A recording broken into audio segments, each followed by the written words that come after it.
আজকের ভিডিওতে ফুচকার এমন একটা স্পেস অথবা স্টলের সন্ধান আপনাদের দিতে যাচ্ছি যেটার সংবাদ পাওয়ার পরে আপনারা আমাকে থ্যাঙ্কস দিতে বাধ্য হবেন।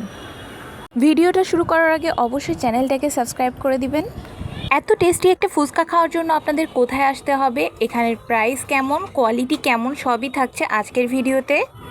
আমার বাসা থেকে প্রায় 20 মিনিটের মতো টাইম লেগেছে এই জায়গায় আসতে। তো আমরা প্রথমে একটা রিক্সা নিয়েছি বাসা থেকে বের হয়ে। তো রিক্সায় করে আমরা এই কাঙ্ক্ষিত স্পেসটায় যাচ্ছিলাম। হয়তো অনেকেই এই স্পেসটার কথা জানেন, আবার অনেকে জানেন না। যারা জানেন না আজকের ভিডিওটা তাদের জন্য। ঢাকা আসার পর এটা হচ্ছে আমাদের প্রথম স্ট্রিট ফুড খাওয়ার ভিডিও। আমি কম বেশি সব জায়গার ফুচকা ট্রাই করেছি, যেহেতু ফুচকা আমার অনেক বেশি পছন্দ। তো এদের কাছে ফুচকা খাওয়ার পরে আমার কাছে এত বেশি ভালো লেগেছে, আর আমার কাছে মনে হয়েছে এই জিনিসটা অনেক হাইজিন মেনটেন করে তৈরি করা হয়েছে।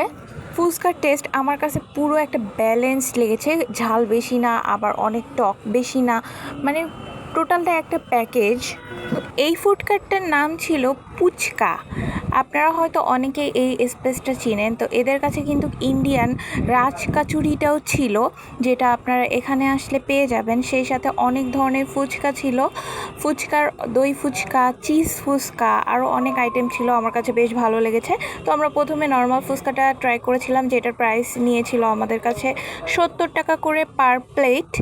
এখানে খাবারের টেস্ট আমার কাছে বেশ ভালো লেগেছে, আশা করি আপনাদের কাছেও অনেক বেশি ভালো লাগবে। আর এখানে ওদের যে ডেকোরেশনটা ছিল, ওদের একটা স্টল ছিল, তো স্টলের ডেকোরেশনটা অনেক সুন্দর আর অনেক প্রিন্ট করা ছিল, অনেক কালারফুল। আমার কাছে তো অনেক ভালো লেগেছে। আর এখানে ছবি তোলার জন্য কিন্তু অনেক ভালো ভালো আপনারা ব্যাকগ্রাউন্ড পেয়ে যাবেন।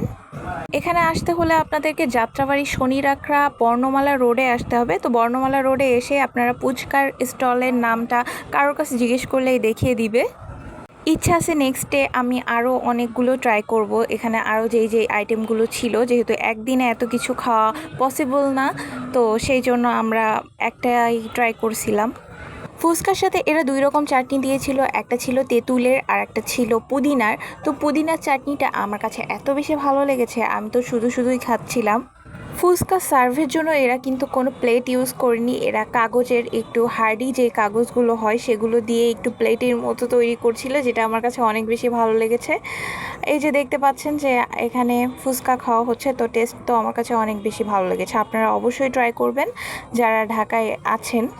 আর যারা ঢাকার বাইরে আছেন তারা অবশ্যই যখনই ঢাকায় আসবেন তখনই এটা ট্রাই করার চেষ্টা করবেন। তো আজকের ভিডিওটা এই পর্যন্তই, দেখা হবে নেক্সট কোনো ভিডিওতে। সেই পর্যন্ত সবাই অনেক অনেক ভালো থাকবেন। আল্লাহ হাফেজ।